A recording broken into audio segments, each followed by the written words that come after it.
He was interested in the house other than the HOA. So typically how I handle that is I get them to focus on payment.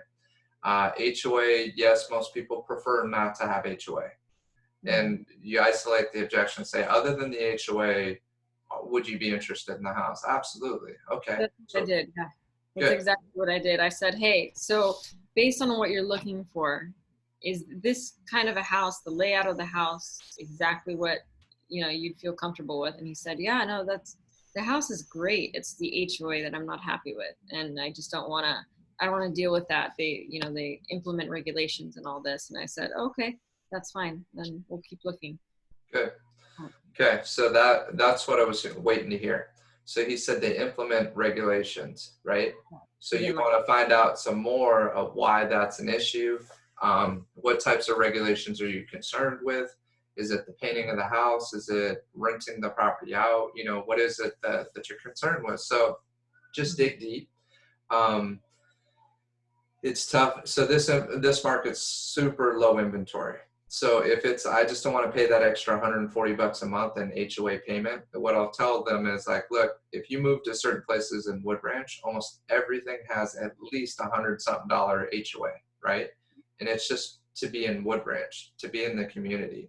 Other areas are the same way as well. So, some have certain features and things, and most people just get hung up on no to HOAs, and you're eliminating even more potentials, especially when you come up to a house that really fits the bill.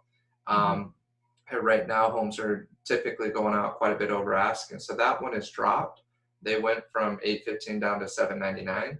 That is a good price point for it, especially for that size square foot. And if that's what he's looking for, it's going to be very difficult. And that's all I would emphasize is if he's trying to buy in Thousand Oaks, he's trying to buy something that big, you're not likely going to find something that you can possibly get under 800K. You know what I mean? Yeah. So you can run the search. I mean, the one we just opened escrow in Thousand Oaks, I was surprised. They were asking 815. We got it at 825. It was only 1,900 square feet though. Wow. Not 25. It did have a swimming pool, but it was also on a busy street. So it wasn't a cul-de-sac location. So if you're looking at a cul-de-sac, if you're looking at a better neighborhood, if you're looking just really any of those features, you're going to be typically paying 850 or north. You know what I mean? Higher than that. So Yeah. say we can keep an eye out on it. But even when you follow up with them today, say, hey, I know you said you weren't interested in HOAs. I just got to let you know I ran another search. And just to be frank, if you want something that big in TO, it's not likely you're going to find something under 800K. This one you could potentially still right under that $800,000 mark, Yeah. and just say that we would have plenty of time to go through the transaction, find out all what their regulations are, but what are the regulations you're concerned with, and just find out. Just have them talk. If he says, I hey, I think don't, he mentioned something about painting the house, and he right, wants to put a fence in the backyard, but they only allow a certain type of fence. uh-huh, There's a golf course behind it, and he has a okay, couple dogs, so he wants to make sure they don't escape. So right. just things like that. Yeah, But well, just all you could say is you could check in with them and see what you can find out. Just making sure that you can put in the type of fence that you want to because you have your dogs. If right, it's got a golf course behind it, that's probably where the HOA comes in yeah, because of the golf course. And mhm. then painting the house, they do have their set colors. But I mean, you could just let it go. I'm just telling you right now, you're not. Is TO the only area he's looking, or where is he looking? So he currently lives in Woodland Hills, but he's Uh, trying to see if it makes sense to kind of move up into Ventura County due to the traffic. They're kind of over the traffic and noise and yeah. city life, so they kind of like the neighborhoods that they can find in Thousand Oaks. Okay. Um, and yeah, so at this point, Is it's he? a Sorry. I don't know, sorry. Is he open to more park? He didn't mention it. He did see a home in Newbury Park, but I don't think he liked it very much. Okay. Yeah, and that's again where I would be getting back to the whole point that this is probably your best bet for under 800,000 right now. Right.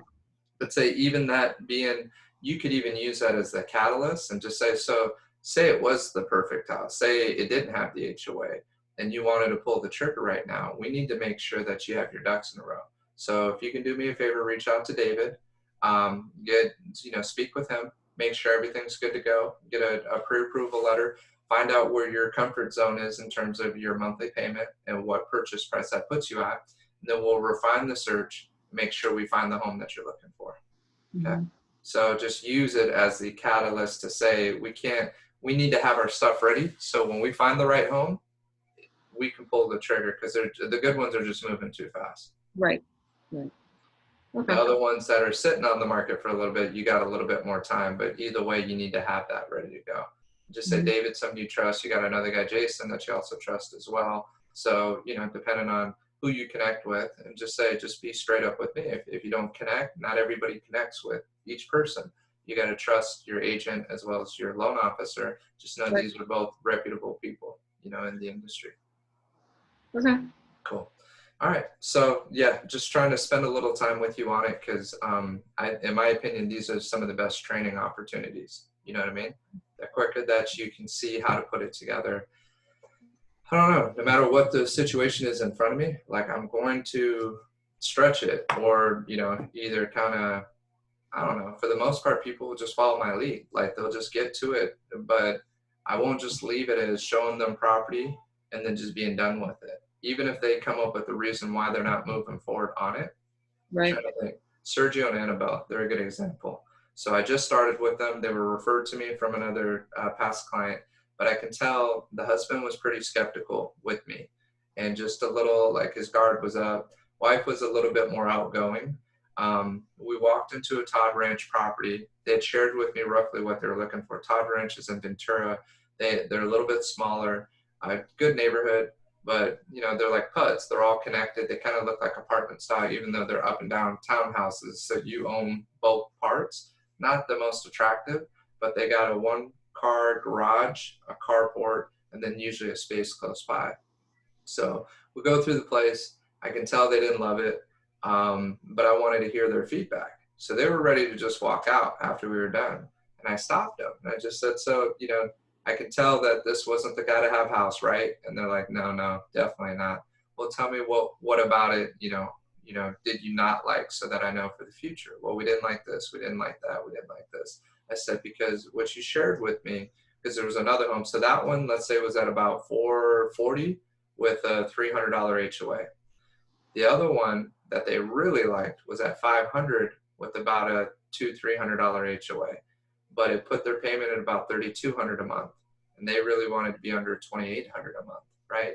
So what I was trying to get them to do, I could have just let them walk out. The old me, starting out in the business, I would have been afraid to continue asking questions because I didn't want to offend them, didn't want to press them. I didn't want to seem like I was a pushy salesperson, right?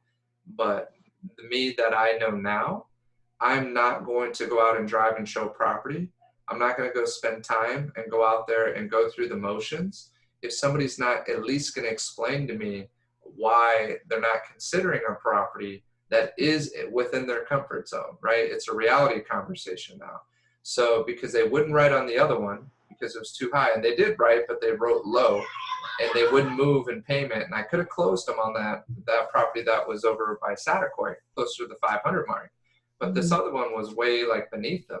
They just weren't feeling it at all. And it's like I couldn't even get any type of commitment. Silver's going to jump on right now. Okay, I'll put him on. So does that make sense? So I just had the question, had them ask them that. And even though, what's up, Silver? Morning, guys. Morning. Just going over a scenario with Leslie really quick. So even though they weren't going to commit, and I knew they weren't going to commit on that property or even the higher price one, and I couldn't get them to go past their comfort zone, by the next time we go show properties over by North 8th Street, the Orchard Terrace properties, the husband's like very clear with me, and he's kind of, I don't want to say he's getting like pissed off, but he's just being very clear. He's like, look, we don't want to go past this comfort zone, right? And it's okay. Like, I didn't take any offense to it. He's expressing to me exactly where he stands in his position. I said, look, I completely understand that. I respect that. And that's my goal, is to keep you in your comfort zone. But this Mhm. is, so it takes those kind of tough talks so that you see where they're at. They know where you're at. They know that you're listening to them. I'm not like disregarding what they're saying, but I'm Right. willing to take it. I'm willing to hear what they need to give me. And then once Right. I got all of that, now I know how to close. Now I know what I need to do to make sure we do it. And to be honest, they close themselves. I don't need to do anything in terms of closing. Now I just got to put them in a place to succeed. So then I knew we had to stay well under the 450 mark to keep them Mhm. in their comfort zone. We couldn't be by the 500. So now it got to Orchard Terrace. I show them the first place. It's at like 4:30. We come in. There's already an offer on the table. Probably got double ended. We write it, or it was 425, completely fixed up. We write it, they write it, both at 425. They go with the other one, they take us as backup offer, right? It closed at 425. Then another one pops up while we're waiting in backup offer like a week later. This one's not as nice. It's actually Willie Schmeltz from Remax. At his listing, he has it at 400. He's already like bragging to me that it's priced low, that he knows he's going to get a multiple.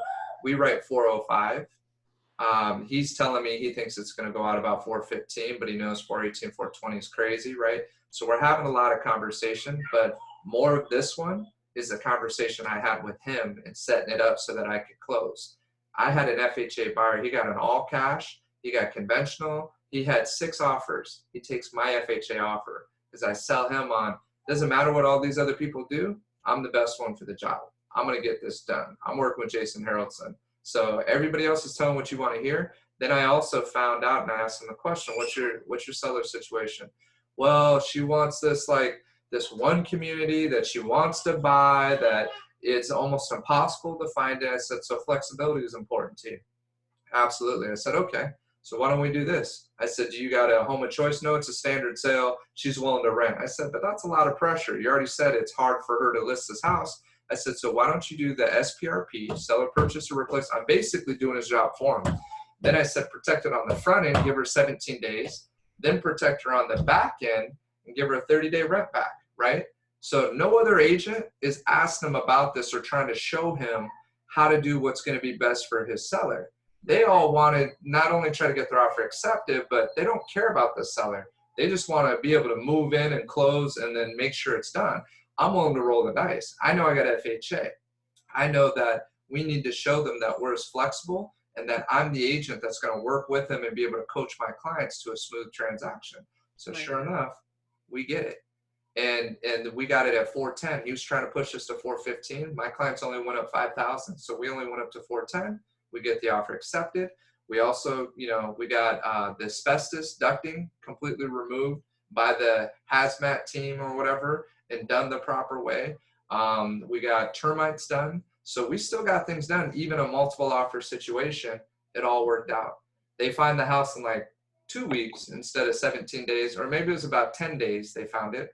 And then on the rent back side of it, they took a little bit longer on the rent back, but it all worked out. So, if that makes sense, it goes from having those tough conversations with the clients and then having the tough conversations with the agents, but in a way that you're their solution. So ask them the question, what kind of challenges do you foresee on this transaction, right? Mhm. Like, do you see any challenges? How's the roof? Have you done termite? Have you done this? What's the next place they're moving to? Those are all key questions that the more you get that info, the more that you're going to be able, just like on a listing presentation, tailor your offer to be the solution to what they're looking for. And you're going to increase your probabilities through the roof. It's not just talking about how great you are. It's talking about that you're the right agent that communicates, that is reasonable, that knows how to lead your clients, right? Those are Right. all the things that listing agents wants to hear. So Mhm. just want to share that. So that's it. That's it, Silver. You caught the tail end of that. I know we were already going pretty hard into that, but how are you doing, bud? Doing good. Good. Did you have a good weekend? Yeah, nice and relaxing. Good. Too many relaxing weekends, bro. You need to have some crazy weekends, bro. Like that shit. Well, whatever floats your boat, buddy. I'm the driver. You're the driver? Right. That's cool. How are things going for you? Did you get everything done on your property in the Heights? Yeah, it's closed this Friday, Cool.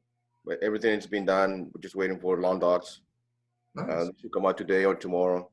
Good. Yeah. Congrats, man. So yeah, thank you. Cool. And let's see. I was gonna find her a new place, but she's going down to Mexico instead. She's just gonna move to Mexico. Yeah. Cool. Got a new listing coming up over there in Mission Oaks. Did I tell you about it? Yeah. Okay. Yeah. 3+2. 3+2, right? And what was the price again? Was it 650? 650. Yeah. 650, 3+2. Is it clean? Is it fixer upper? What? It's clean. No, it's clean. It's outdated, but it you know it's been taken care of. So good. As a matter of fact, they're painting the outside right now. They redid the bathroom, one of the bathroom. They repaint the kitchen. So yeah, they're doing little things here and there to make it look nice. Awesome. What's the square footage again? Almost 1,600. 1,600 and lot A lot there, but 65. It's a corner lot. corner. And then do you have the address? Yeah, 882 Osage, Osege. OSEG is in girl E. Yep. Okay. Osage and Mission Oaks. Nice. Cool, man. Well, congrats on that.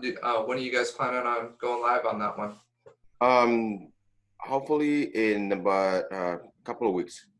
Okay, so about 2 weeks. Nice. Cool. Yeah, I'm sure you'll do good on that one. Got the Prairie View one should be coming up. The one right next to where Brittany sold. Oh yeah, yeah. Yeah, on the other side of it. How much? For how much? 540. It's got renters in there, so that's the Is that challenge. is that a 3+2? Yep, 3+2. It's got good sized yard. They've had tenants there for over 10 years. They just painted the exterior of it, so I haven't seen inside it. I got to see what it looks like, but yeah, they're pricing it. Brittany's went out in 3 days at 550. Another one, dude, they're going high right now, bro. Wow, Yeah. those things went up in price. Yeah, we still got the one next door on the other side, dude. It's crazy. I told my brothers, I said, "You guys ready to sell this or what? Let's sell. Let's go." You guys ready to move up? So yeah, if Brittany keeps selling homes, man, they will be soon. So yeah, she's doing pretty good. They ended up buying a nice property. I'm trying to remember which community. One of the gated communities over Las Posas. What's over there? The Gulf Villas. I think. Las Posas? Yeah, I think it's Gulf Villa or one of those homes. I forget what it's called. It's something like that. Anyway, No, she got, Gulf Villa is over there by Spanish Hills. right. Yeah, That's what. not Las Posas. Well, off Las Posas. Las Posas. Yeah. That's Crestview. Yeah, Yeah. Crestview. Yeah. No, that's where she bought over there. So Brittany helped her get that too. But Oh, no, nice. the one connected on the other side though that has tenants right now, I think it's 5181 Prairie View. I got to do some research on that one, so it'll be coming up pretty soon at 540. So if you guys have anybody, just let me know. If an investor wants to buy it, that's more ideal. But they're only getting like 21, like less than 2,200 a month. So they're probably going to bump the rent up to about 2,600 a month.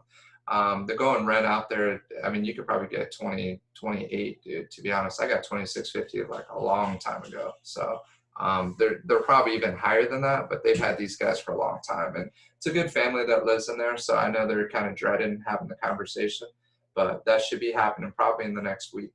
That'll come up pretty soon. So if you guys know anybody looking over there, let us know. I'll try to get them in. Okay. Yeah, that's the other one that's like near, that's coming up pretty soon.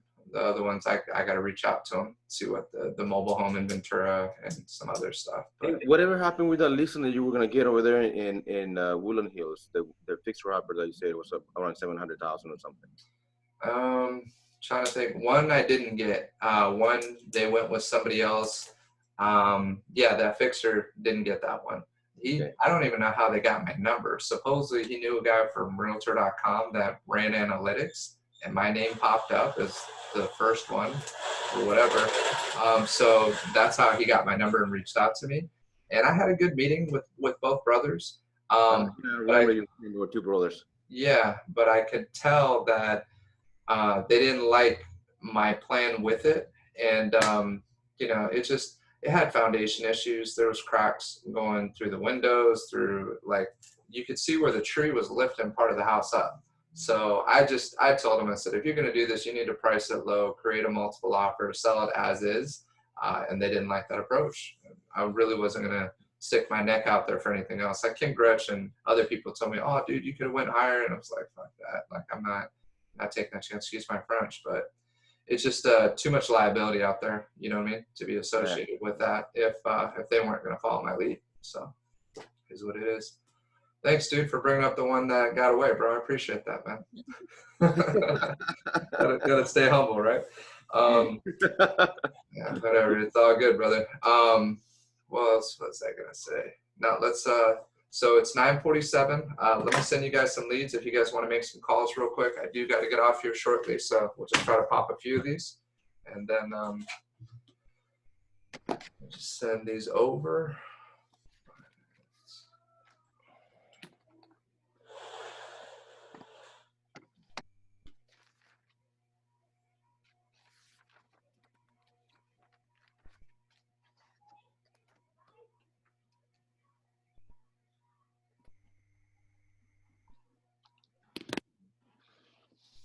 So my aunt got 2 offers.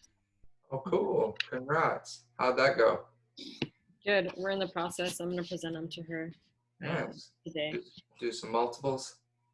Yes. Awesome. Good news. And one was full price. Okay. So That's always cool. good. Yeah, I'm sure she'll be excited. Sure.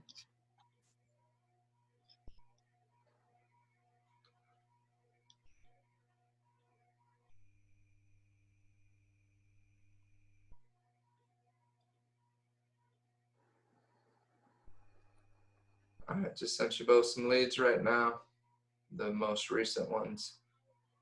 So it looked like some pretty good ones in there too.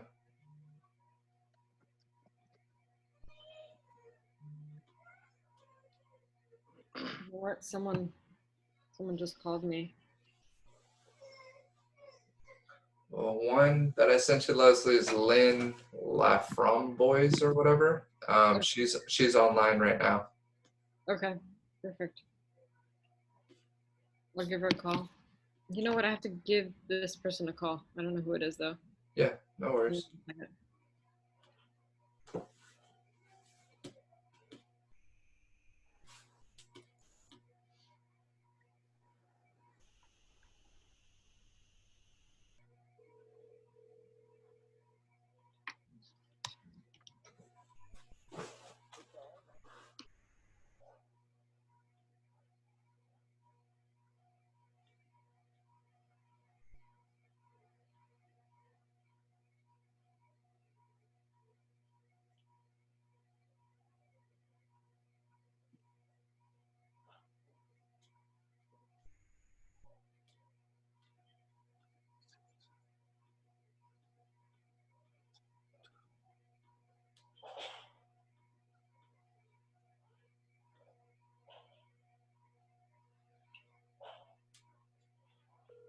Welcome to Verizon Wireless. The number you dialed has been changed, disconnected, or is no longer in service.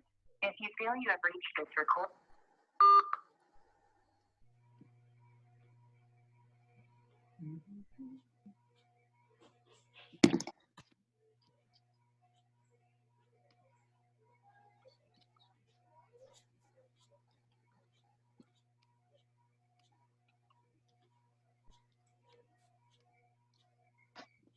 Okay. I'm going to put you guys in my ear first.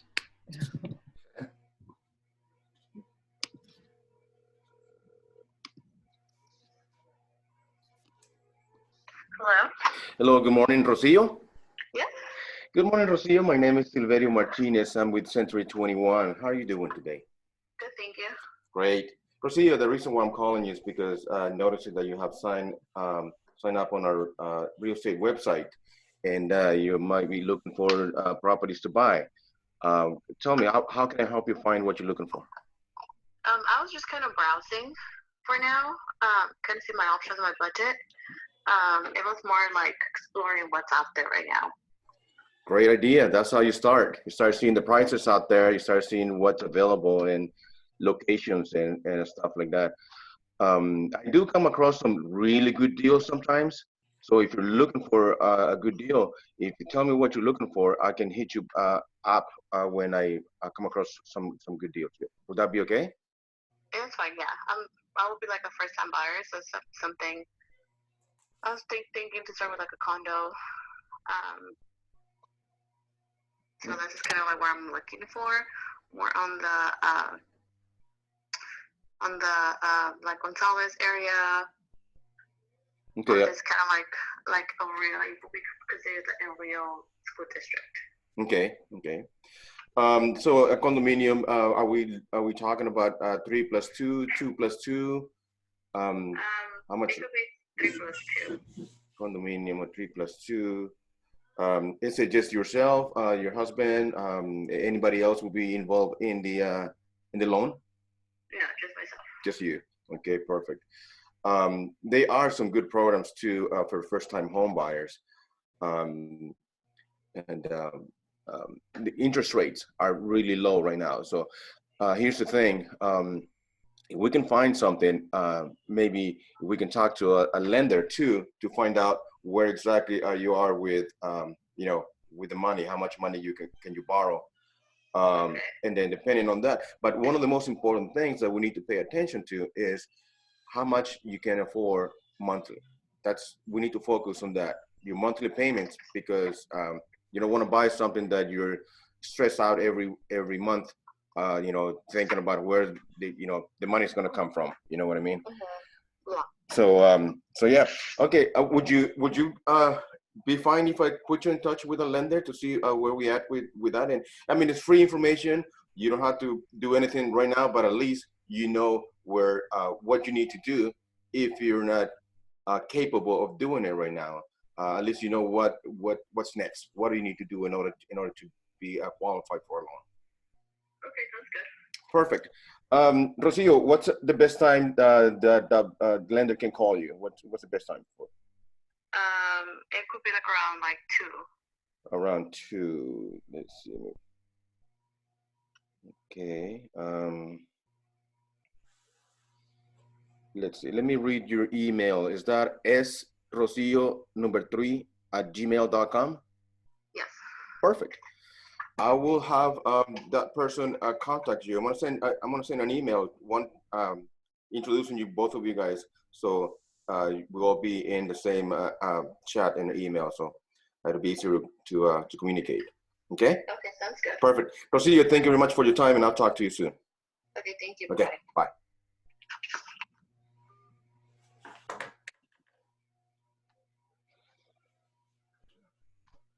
Leslie, are you on? Nice. Yeah, I just saw the page that you had on, Brendan. Super helpful. Yeah, no problem. It's a call capture script. I just retyped it up and I changed it a little bit, just put what kind of fits more of what we're talking about with the website. So I'll put it back on when another call comes up. Silver, good job. I mean, you did good. The best part was your transitioning when you mentioned that you come across really good deals. You definitely captured her attention, got her to open up. Yeah. And you are a driver personality, and you start going pretty strong. My only recommendation would be before you go to the loan is do more discovery, really understand. She said first-time buyer. Instead of saying you want to be in your comfort zone, which I think are all good points, I would ask, what is your comfort zone, right? Just ask more questions instead of telling so much. And you did a good job with it, though. I mean, you still, hopefully, she picks up the phone at 2 o'clock and does it. In my opinion, you still need to create a little bit more value just with discovering a little bit more really getting an understanding of, okay, what are you thinking about in terms of timing? What's prevented you in the past from buying, right? Just really qualifying. It's not qualifying in the sense of financing, qualifying in the sense of where their head's at, so that you know exactly, I mean, what area is she looking at, right? I didn't hear what area, maybe I missed it. Did she say what area? You did mention the area that she wanted, north of Oxnard over here by Gonzalez, she said. Okay, so I missed that part. So I'm glad she talked about the area. I heard you say specifics, what are you looking for? So that was good. So just more discovery, that's all. Doing a little bit more discovery, then emphasizing the importance, as you did, about talking with the loan officer. But for me, sometimes, depending on who it is, I'm going to try to set up that first meeting, Zoom meeting, face-to-face, even before I try to get them over to a loan officer. The reason why I'm going to do that is I just found out, just since I got you guys on the phone right now, BCCDC ran out of the forgivable grants. They're done. All the forgivable money, that 42K they had, it's all gone.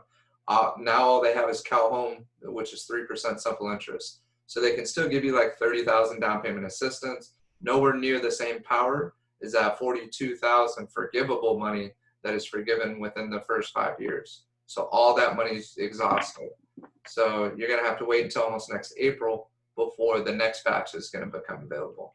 So just know that. So the reason why I say that is what I do is on that first call, I just had one last week, had a referral for a new buyer. She calls me up. I thought about adding Jason to it, and I didn't.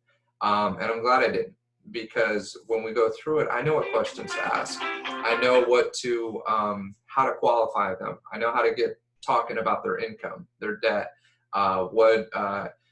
just really everything they need to share with me, how long they've been working in the current job. Like, I'm basically doing what a loan officer does. And once I hear everything, I know, okay, is this person a good fit for Jason? Is this person a good fit for Alex? Is this person a good fit for David Honda, right? David's actually the new guy that we're trying to push, just so you know. I like Mark and Darcy. They're super busy right now, so responsiveness, it's been tough with them. I don't know if you've tried to send any business out to them, but it's been challenging. So David Honda is a little hungrier, a little younger, only like 3 years in the business. Who is he with? CSMC. Okay. Yeah.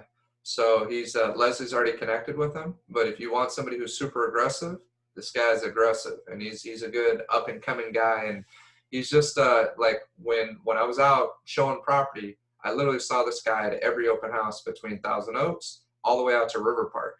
And no matter where I went, I would run into this guy. I was like, this dude is hungry. Like, so he's with Brian at CSMC. There's other good ones, but he is who I'm trying to start establishing some rapport with, start working, especially on these leads. I think he's gonna be a little stronger in terms of conversion, but he's busy just like the rest of them are right now. Everybody's super busy, so you got to get somebody who's going to be responsive. So just a few things that I wanted to share with you guys just in terms of the qualifying process. But that would be my biggest feedback to you, Silver. Just trying to see if set up that Zoom call with them, and then asking qualifying questions before just sending them to a lender. Yeah, you know what? I felt like that after I was done with the call. I'm like, there's something else that I needed to do, with this person since I had him on the phone. Right. So I felt that my conversation went too short. I went straight to the point, but it went too short. You're right. I should have keep asking more questions, but I didn't, just, I don't know. No, I get it. Well, you were good. You were quick to it. You led. You did a lot of the right things. And at the end of the day, if she connects with the loan officer at 2 o'clock, it's a success, right? In my opinion, there still wasn't enough value there. You have to show a little bit more value of why they would want to work with you. Not just the fact that you called them and you got a hold of them and you asked them a few questions. The more you ask questions, the more you create that rapport, and the more that they see themselves as like, you know how it is. If you're on the receiving end and somebody's asking you a bunch of questions and you take the time to share all that with them, do you want to do that again with another person? You know what I mean? You don't. You already did it once. It's already an awkward situation. So once you can tell you're comfortable with you, because you're not a pushy person, you understand, you're asking good questions, and you're really getting an understanding of who they are, now you start feeling like, this is my agent, right? Like they ask me, they know they know who I am. They know what I'm trying to accomplish. This is who I'm going to work with. So what's even better is the face-to-face. So your goal is to get face-to-face as quickly as possible. That's why when they were teaching internet lead conversion, they were not telling you to qualify them first. That's what every agent tries to do. They try to send them to a lender, get qualified. Do you know how many times that ball is going to drop?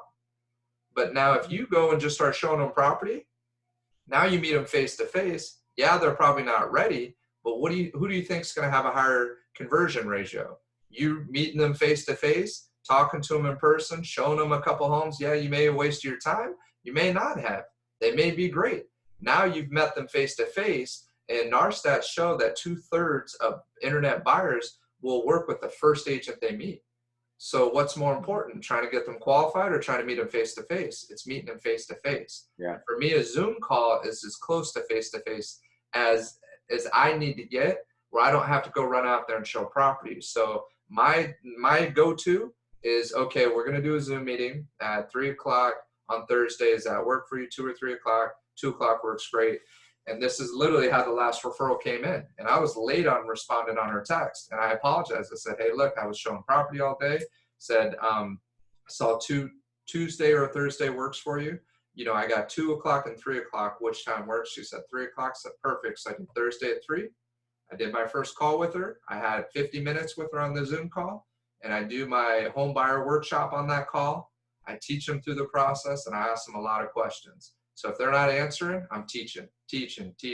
Second I teach enough, now they want me to shut up, and then now they want to talk, right? So I ask them questions, and it just floodgates open up. I get everything that I need. After that conversation, I know their motivation. I know how likely it is I'm going to put them in a home. I know everything that I need to know. And that to me is so much more important. So just for you on that call, you have that opportunity right then and there. You don't need to set it up on that Thursday at 3 o'clock. You can already do your Zoom meeting is happening live right there on the phone. So get as much as you can. Share with them a little bit. Let them know, hey, I can tell you're early in the process. That's great. We work with our clients at their pace, you know, and you're doing the right thing by doing some research. So you're doing some information gathering. Would you be interested if I helped give you a little bit more information so that you know what questions to ask, you know what programs to research, you know how you're protected in this process? Would that be something you're interested in? Absolutely. Great. Well, tell me a little bit more about what it is you're trying to accomplish, right? So it's just a little bit more of that. And then I think you're going to get a lot more concrete. It's not about getting 20 of those calls and setting 20 people to go to try to get pre-approved. One of those. Qualities. Yeah, one good conversation, and she was answering your questions, bro. You could have cracked that egg open. You know what I mean? And you already started to, but you crack it wide open, get everything you can, and get that nugget of info, so you know how motivated they are and really where they're at. You know? Yep. So I've got it. Yeah, no, thank you, dude. That was perfect, and I'm glad because I was about to make a call. You already connected. I was like, I'm gonna hear what Silver's got today. You know, see what he's running with. But no, it was a great job. That's just, you know, some of the stuff I want to share with you because I know it can just keep getting that much better. And that's what I like to meet with you guys, because we can criticize each other. I mean, you know, and it's all for a constructive criticism, Correct. Which help us every time we make a phone call to think about what we're going to say and what do we need to ask, you know. Absolutely. I appreciate that. Well, thank you for being open, you know. I doubt liquor is the answer. That's right, man. Let's connect is the answer. Anything you want to add to that, Leslie? No, I think you hit the nail on the head. You know, creating the value of that client and agent relationship before you meet. It makes it easier when you meet them. Sometimes it's just nicer to have that connection in person, like with Sia. I just had that connection in person, him and his family, and you know, I felt like it worked out because they listened. But I think if that connection is made on the phone first, even more so, it's even stronger to the point where they won't look elsewhere. Yeah, it's a challenge, you know, sometimes. You hit a good point there, and it's Silver did the good thing, and it's all about your follow-up now on this, right? On that Right. particular person. So there's different stages of it. And on the phone call, it is your first introduction of yourself, and they can tell whether they like you or not like you. literally had somebody tell me, I'm going to tell you 3 reasons why I know I'm going to want to work with you. And they just started listening it out. And I Perfect. asked questions and I listened, I repeated, Perfect. I affirmed, I did all the things that we're taught to do. And she Right. appreciated that. But I heard her story. And this was a Zillow lead. I still remember it was a crazy client. But on the phone, she acknowledged what she liked. And I just took the time. And I remember when I followed up with her, it was like at 3 o'clock. I was in the Wood Ranch office and I'm calling her up. And as we start having that conversation, she's just telling me her story. And I'm on the phone with her for 30 minutes. It was a good long conversation. I got a listing and a purchase out of that. She canceled on 3 different purchases, ends up buying new construction. So all I got was the listing, but at least I got the listing out of it, all because of that first phone call. So the phone call can make it.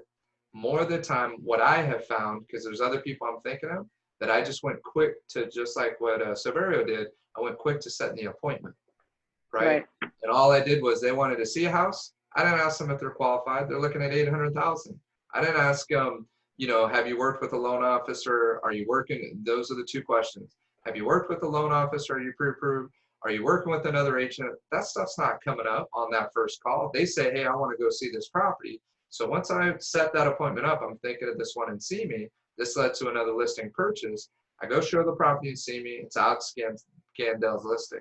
Once I set this showing, he was like, oh, it's okay. I'll go meet the listing agent directly. He didn't even want to meet me. I was like, no, it's cool. I'll go meet you there at the property, right?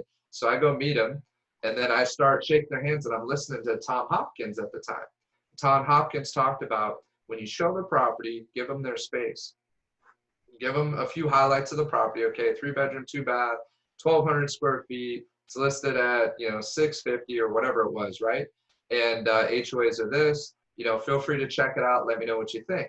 So after they did, I could tell they were already, it was an older white guy and an older Asian woman. And I could tell the trust wasn't there. All I did was quickly set the appointment. I'm just a door opener at that point. I have no value at all. But I gave them their space. I wasn't hovering them. I wasn't hounding them. They went through, they checked the whole place out. By the time he comes back to me, all I remembered from the phone call is he told me something about it being located next to a golf course and that he worked somehow in the golf industry. So as he's coming back, I asked him the question, oh, and you mentioned something about you do something with golf courses. What was that again? And he was like, oh, well, I work with Jack Nicklaus. And I look at his wife, and his wife's like rolling her eyes, right? Because she doesn't care about him talking about his life and his story. She just wants to write an offer on the house. So he cuts himself off at one point after he's sharing that with me. That was the only question I asked. Then he says, we want this house. We're going to write full price. It just hit the market. We're going to write full price. We're qualified. We got plenty of money. I got a home that I need to sell. It's over here. Da, da, da, da. He starts just telling me everything. I'm like, bingo, let's go. So then I start asking questions. All right, who are you pre-approved with? Now it's coming up after he tells me he wants to write an offer.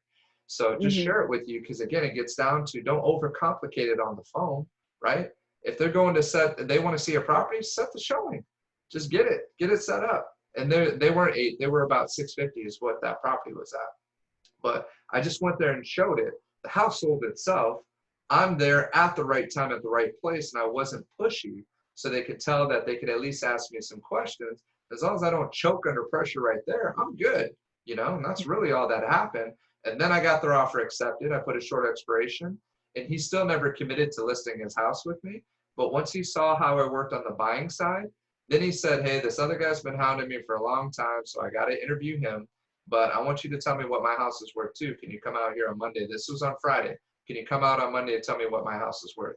I got my net sheet. I go up. I show them the property. I go through my analysis. I spent a couple hours just looking at comps because I really didn't know the area.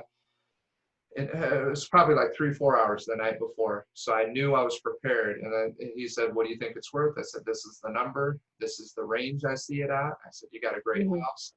He had some serious downsides to it too. But sure enough, because I had the net sheet and I showed him what he'd walk away with, and I did a full 5% commission on that, showed him the net sheet. He saw it and he saw what he'd walk away. He signed the agreement right there. Literally just signed it because there were no more questions he had. I already had all the answers right in front of me. I came with it. And I brought 3 net sheets. Depending on what price he was going to go with, I had one that I wanted. I had one high and one low. So I pulled out the one in the middle that fit the 650 price point. Downside to it is I got the listing. It sat on the market because it was priced just a little bit on the high side. And then he ends up canceling right before Christmas, relist with another agent who did like 2 deals in Simi and like 6 for the whole year. But that agent was an Inspiro, or was it, who's the high prospect in Mike Ferry? Starts with an I, Intero agent calls him up, says she's a neighborhood specialist. So it says you need to get a new face on the sign. You need a new company. She swoops on the listing, sells it in a week. 1 week it's gone. And it was just all based on timing. It just needed to get past January. And that's where I learned the lesson. Never have a listing agreement that ends by like January 1st. Always have it go into at least February if you can, even if it's more than the 6 months. Because mine expired right before January 1st, a new agent takes it. And he calls me up and he's just like, hey man, he's like, I know you busted your ass on this property. He's like, but I got to go with an area specialist. And that's who he listed with. And I pulled her stats up. She sold 2 homes in Simi, 6 for the whole year. And that was the area specialist. I was like, wow. And at that time, I managed the Wood Ranch office. So that's the area specialist. I managed the Wood Ranch office with all the top agents, but you're going to go with this Intero agent. I was like, all right, well. And then sure enough, she sold it in a week just based on timing. There was nothing different. I had the professional photos, everything, but it was a hard lesson, you know. So sharing all my flaws on this call for you guys. So, you know, hopefully it's a good lesson. Yeah, that's good. That's how we learn. Thank you. That's how I learned, you know. So So yeah, never list a property that ends in January. absolutely. Well, I didn't know that. Not January 1st, not with the Christmas holiday. You need it to, Okay. at least, if you can, I would say mid-February. You get past all of January, get to about mid-February, you'll be in pretty good shape. Yeah, I usually push them to March. Yeah, March would be even better. Yeah. But by mid-February, it's enough for the market to pick back up, and then you'll see January 3rd, January 4th, phone starts ringing. It's like New Year's resolution. Everybody wants a house. Let's go. Exactly. Yeah. And it turns on. So Yeah. the one on Carissa, I almost lost that one. That one was around January 7th was my expiration. She wasn't going to renew it with me. She was going to relist with somebody else. And then so I had to buy that extension. I said, I'll cover your termite. I said, you got 2 issues, appraisal and termite. And I already knew she didn't want to pay for the termite. So I said, I'll cover your termite, but I need at least another 3-month extension. And then she gave me the extension because I agreed to that termite, and then I sold it. Sure enough, January 5th, I think, was the day that I sold it. And that was Julia Otero, shows it, writes a full price offer. And then like a week later, I get one $10,000 higher than us. So we went forward with Julia, but Julia didn't ask for any repairs because she knew we had an offer for $10,000 higher as a backup position. So it's timing though. If I would have let it expire on January 7th, I would have lost the listing. I lost that commission. After 6 months of advertising, bust my ass doing, you worked open houses with me on that, Leslie. Remember? Right. Carissa I property? do. I remember that one. Yeah. Came that close. And we were at 635. They wrote a 625 offer, 2 days on the market. Yeah. She got us full price. They walk. And then we sell it at 625 6 months later. So I wasn't strong enough. I wasn't strong enough on that first offer. And their head was, they were listening to their neighbors saying that they were underselling their property because the neighbor thought that the homes were worth more money. Well, today we could get more money, but that's almost 2 years later, a year and a half later. So I think enough lessons for today. You guys good? Yep. Okay. You guys are like, wrap it up. Let's go. Hey, it works with my clients too, so don't worry. All right, guys. No, Hey, thank you. yeah, you guys have a great week though. Thanks for hopping on here. You too. Good luck with those leads. Keep me posted. Let's we got to convert something. We gotta convert, Russ was calling on that recently, so we got to get it going. Sounds good. All right, Okay. guys. Thank you. That's good. Okay. Talk to you soon. Bye, guys. Thank you. See Bye. you later.